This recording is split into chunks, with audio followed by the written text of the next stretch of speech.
Bonjour à tous, bienvenue sur Lisieux TV pour cette nouvelle édition. Pour commencer, le maire vient d'annoncer le départ imminent des travaux d'aménagement dans le quartier de la Gare. Cette première phase comprend la création d'un parking gratuit de 340 places au sud de la Gare. Explication du maire Bernard Aubril. Le grand dossier qui concerne Lisieux, qui est un des dossiers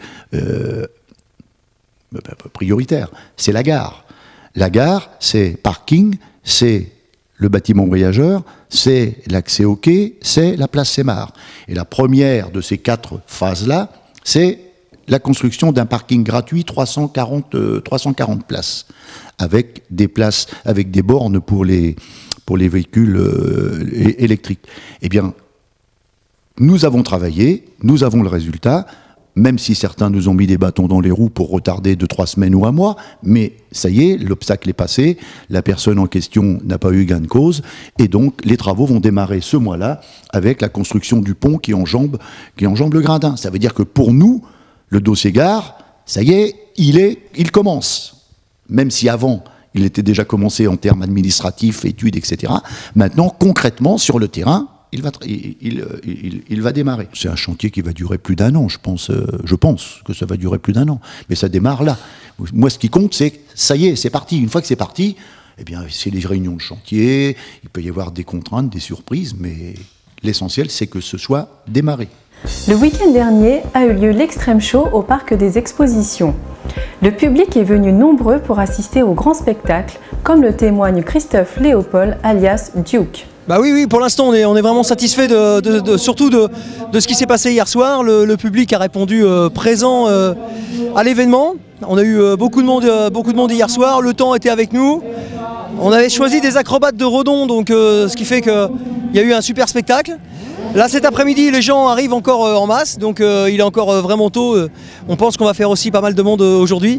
J'espère que ça va permettre aussi à la ville, au pouvoir public, de se rendre compte de l'intérêt de cette manifestation et de pouvoir vraiment nous soutenir les années prochaines. Certains spectateurs ont eu la chance de monter à bord du bolide de Duke pour un baptême à grande vitesse.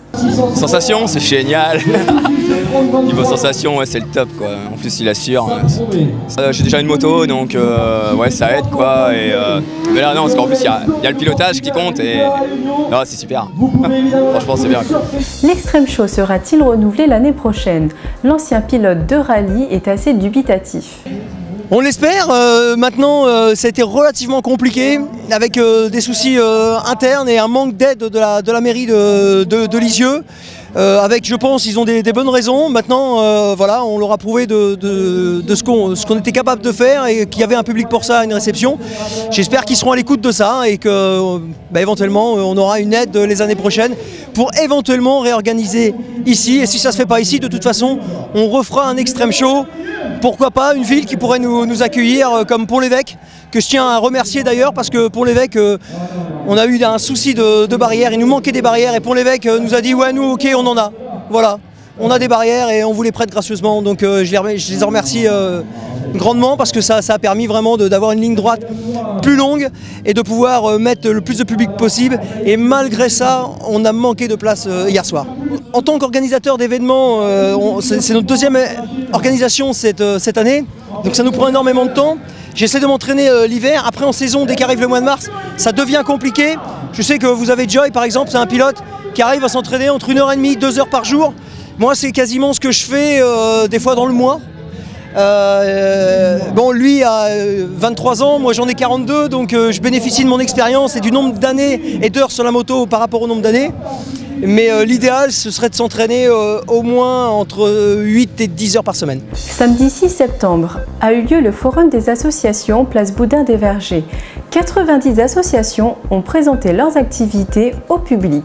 Commentaire de Jean-Paul Soulieu, adjoint au maire chargé de la vie associative. À peu près de plus de 90 aujourd'hui qui passent au forum. À Lisieux, je rappelle qu'on a 400 associations, dont 140 subventionnées. Donc 90 aujourd'hui sont présents sur les stands. Ils ne sont rapprochés de nous, parce que je pense qu'on a de plus en plus de demandes, parce que le forum est une bonne réponse à l'attente, et donc je pense qu'on élargira. Il n'y a pas de critères, donc j'évite un peu le commercial, j'évite un peu l'activité fermée, mais autrement il n'y aura pas trop de critères. On essaiera d'élargir. On évitera aussi des concurrences quand il y a une activité qui n'existe pas, on ne lancera pas d'activité. Si elle existe déjà à Lisieux, on évitera de la relancer de nouveau, voilà, pour éviter les doublons. Le sport, le culturel, le caritatif, le social, je dirais, tout est représenté et donc ça permet à chacun de retrouver ceux qui le recherchent, soit pour les enfants, soit même pour l'adulte, qui veut donner un peu de temps, qui veut trouver une activité.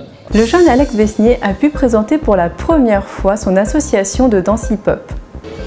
Pour une première participation, il y a l'air d'y avoir beaucoup de monde. Pour l'instant, on n'a pas trop d'inscriptions. On attend un peu cet après-midi.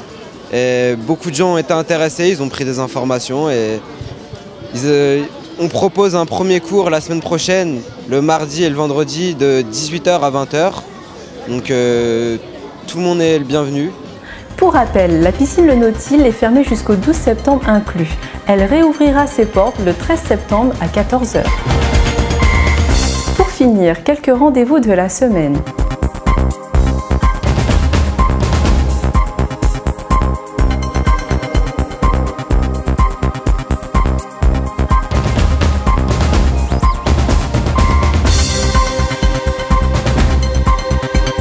Merci d'avoir regardé ce bulletin d'information. Je vous dis à bientôt pour une prochaine édition.